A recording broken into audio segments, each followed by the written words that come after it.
ॐ शबारूढं महाभीमां घोरदं स्त्रां वरप्रदां हास्ययुक्तां त्रिनेत्रां च कपालकत्रिकाकरां मुक्तकेशिं लोलजिह्वां पिबन्तीं रुधिरं महा चतुर्बाहु समायुक्तां वराभयोकरां सरेत् काली काली महाकाली कालिके पापहारिणी धर्मार्थ मुखदे देवी नारायणी नमस्तुते। জয় মা কালী, জয় মা কালী। সমস্ত দর্শক বন্ধুদের দীপাবলি উপলক্ষে এবং কালী পুজো উপলক্ষে আন্তরিক শুভেচ্ছা এবং অভিনন্দন জানাই। আপনারা সুষ্ঠুভাবে সুন্দরভাবে দীপাবলি পালন করুন এবং এই আলোর উৎসবে মেতে উঠুন। ঘোর অমাবস্যা, এই দীপান্বিতা অমাবস্যায় আমাদের আদরের শ্রী শ্রী শ্যামা মায়ের পুজো। ভালোবেসে তাকে কত নামেই বা ডাকা যায়। ঘোর কালী তিনি মাতৃস্বরূপা। আবার তিনি একটু মৃদু হয়ে গিয়ে শ্যামা মা রূপ পরিগ্রহ করেন। তিনি কালী, তিনি শ্যামা। এই কালী কে? কাল, যে কাল চক্রে আমরা প্রতি মুহূর্তে আহুতির মতো দগ্ধ হচ্ছি, আমাদের আহুতি দেওয়া হচ্ছে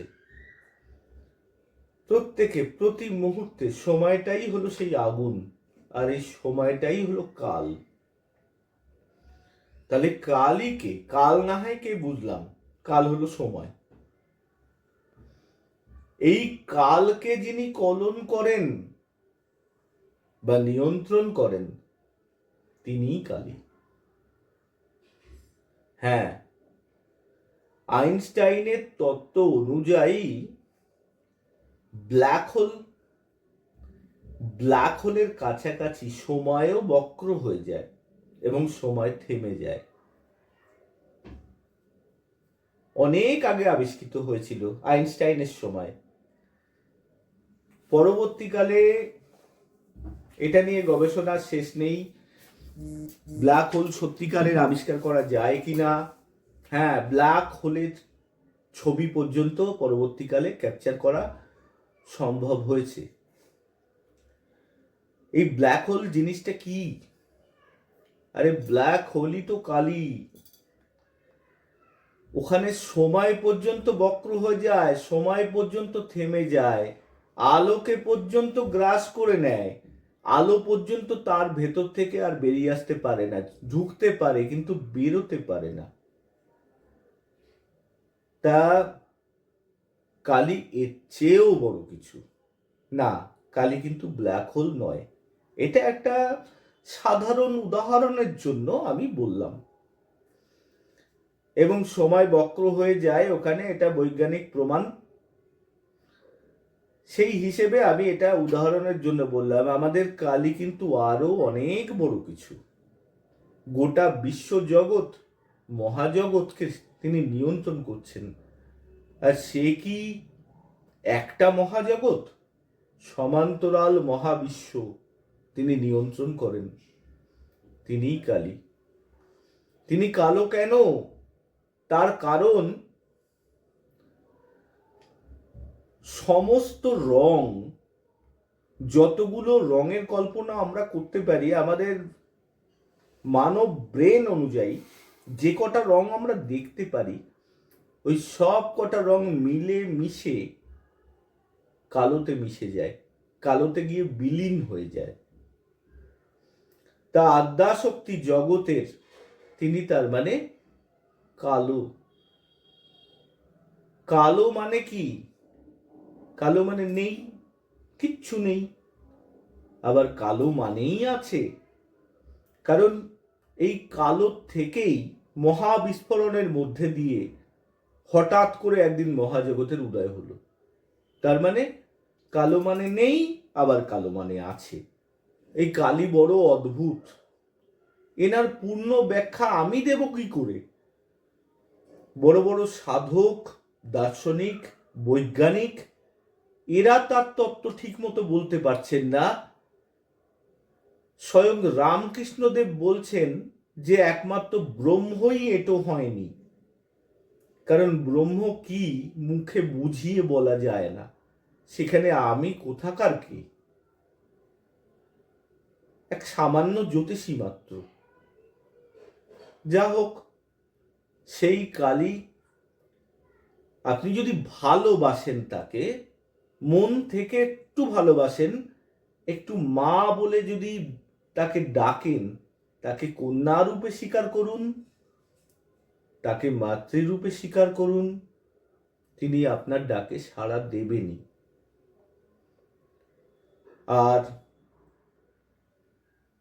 তার পুজোয় 108 প্রদীপের ব্যবহার হয়। কেন? সেই কালীকে আলো দেখানো হয় কেন? কালীকে আলো দেখানো হয়, ওটা একটা প্রতীক মাত্র। আসলে ওই অন্ধকারের মধ্যে দিয়েই মা যে ব্রহ্মতত্ত্ব প্রকাশিত করেন, প্রকাশ সুলভ গুণ কার আছে? আলোর আছে। আলো না থাকলে তো আমরা কিছুই দেখতে পেতাম না, কোনো কিছুই প্রকাশিত হতো না। সূর্যের মাধ্যমেই তো প্রকাশ। তা সেই সূর্যের প্রতীক, চন্দ্রের প্রতীক হিসেবে এবং আকাশের অগণিত নক্ষত্রের প্রতীক হিসেবে আমরা ৭৮ সংখ্যক দীপমালা এই মহাদেবীর উদ্দেশ্যে, এই আদ্যাশক্তি মহামায়ার উদ্দেশ্যে দান করে থাকি। এটাই হলো তত্ত্ব, আর কোনো কিছু নয়।